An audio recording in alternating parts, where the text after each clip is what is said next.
It's an absolutely beautiful day in the village. Not a cloud in the sky and plenty of people in line. Of course, I'd rather it be the other way around. This was their first day open after an almost 6-week lockdown, but I thought showing up 20 minutes early would put me a lot closer to the doors. Ah well, I'm still glad I arrived when I did because they're only allowed 25% of their capacity, and they stopped people from entering right after I made it inside. Which is good, because the only plan I could come up with was to tell the rest of the line that they couldn't stop us all if, we stormed the gates all at the same time. So I'm glad this didn't have to turn into a bloodbath.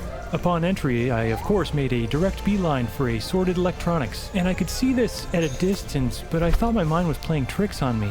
Is this actually an iMac? Yeah, it is.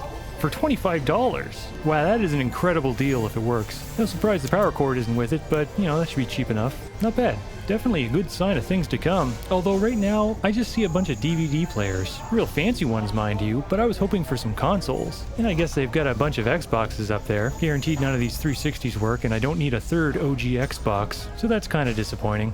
And the only Wii that they had was that black one that we talked about in the last episode. But wait, this actually is a Wii U. Holy crap! This is fate. It has to be. Okay, I was super excited. So right here, I'm trying to play it cool, like I'm not freaking out inside, like I'm actually interested in what all these other things are. Ah, man, I'm surprised they only want $20 for it. Like, this is the console. Surely they'll want less for the controller than the console, right? So after this, I tried to find the Wii U controller in the section where they have all the little gadgets in plastic bags hanging on the hooks, but man, there were people everywhere. There's a lady behind me with her shopping cart halfway up my arse. Some other fella's trying to squeeze through, and there's an elderly person in a motorized scooter thing, and they can't get through because some employees are trying to move some big heavy thing that they actually just dropped on the floor. Don't worry, it didn't land on that little old lady. Then finally the smoke clears, and I start a slow pan, which looks super shaky because, I can feel a bunch of eyes on me, and then someone comes around the corner to walk through, and they saw me shooting, so they stopped in their tracks and looked at me like, why the hell's this guy taking pictures of a bunch of old junk and bags hanging on hooks? So I said, screw it. I just took that Wii and got the hell out of there. Okay, I'll be honest, I also tried to take the iMac, but then I realized how greedy I was being and decided to leave it behind for someone else, and I grabbed a 360 instead. Alright, fine, I'll actually be honest. That iMac weighed a ton. There's no way I would have been able to carry it across the store with one hand without doing irreversible damage to either myself or the iMac, or someone's foot, because I would probably end up dropping it, when my back gave out.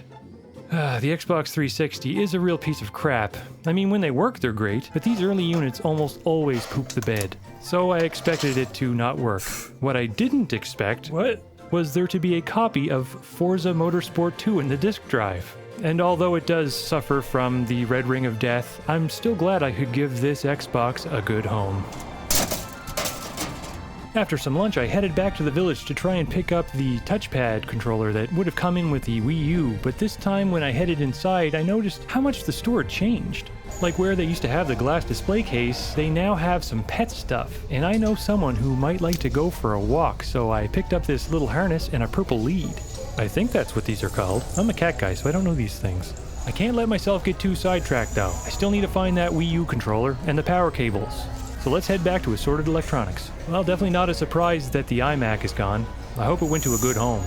Like an actual good home, not, This sharp TV stood out from the rest because it's actually a TV and not a computer monitor. So I wanted to see what it had for inputs, and it has like almost every single input that you could think of. Look at this, it's crazy. It has coax, S-video, composite, component, RCA audio, HDMI, VGA, a stereo mini headphone jack, and a stereo mini line input, and digital audio out. Holy crap! Why did I buy this? Oh yeah, I don't have any room left. I definitely don't have any room for this incredible Sony cassette deck, their TC303, which looks to be in rather excellent condition. It would probably sound pretty cherry hooked up to this Onkyo?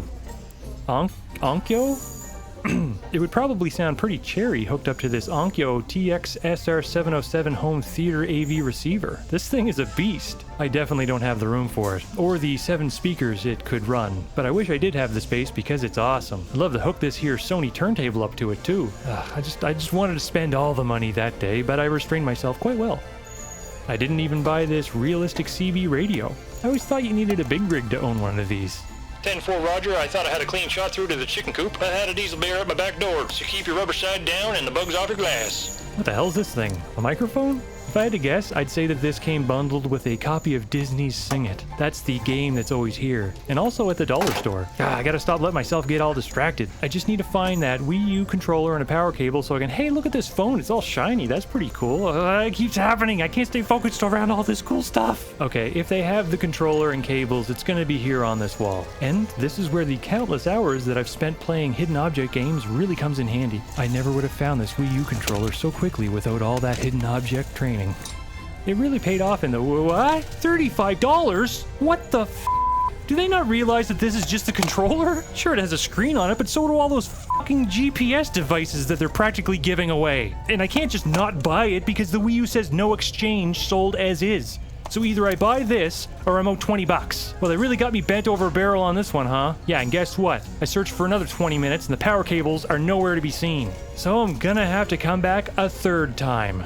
Another reason separating everything makes perfect sense from a business perspective. Just like this. This is a foot pedal for Singer sewing machine. Only, they're not asking twice as much for this foot pedal as they are for the actual part that does all the friggin' sewing. So I guess it's not, the exact same thing. Plus, complaining about paying under $100 for a working Wii U is pretty stupid. If it actually works, of course. So I had no choice but to come back the next morning for the third time in 2 days. But the good news is that while I was looking for the cables, I found some pretty cool stuff. Like this Razer gaming mouse for $4. I should have grabbed this because they're like 60 or 70 bucks new.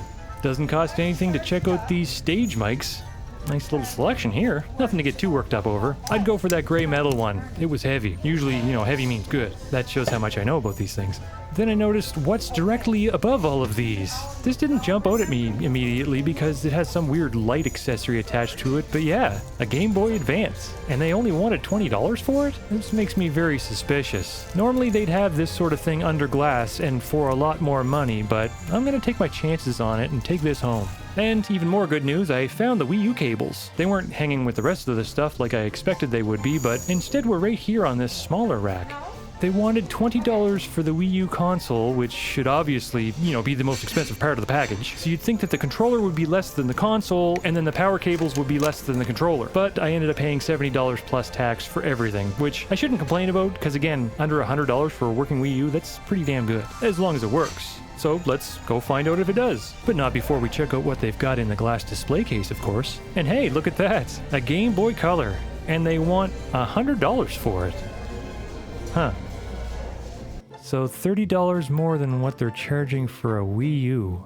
And of course they still have the 3 outdated sports titles. Still no price drop on any of those. Same with the Knight Rider USB car charger. I think I saw this thing for sale at the Big Stop just before you hit the causeway on the way to Cape Breton there. Definitely wasn't $100 though, but that's fine.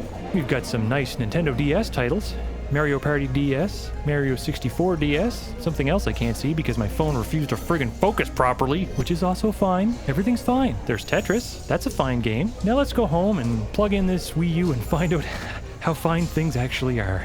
And I couldn't believe this part at all, but yeah, not only did both systems work, they both had games. Like really good games too. There was a copy of New Super Mario Bros. Wii U in the Wii U's disk drive. That's one of the best games for the console. And a copy of Mario Kart Super Circuit was in the cartridge slot of the Game Boy Advance. So, just to recap, I bought 2 consoles and 1 handheld, and all 3 of them came with a really good console exclusive game. That totally makes up for the fact that the 360 was a crapshoot. And it totally made me forget all about paying more than I expected to for the Wii U. It still sucks that the Xbox 360 didn't work out, but I learned a valuable lesson. Don't buy a thrift store Xbox 360, unless it's a 360 Slim. Those don't suffer from the same flawed designs as the first model 360, but I don't think I'll ever find one of those at the Village.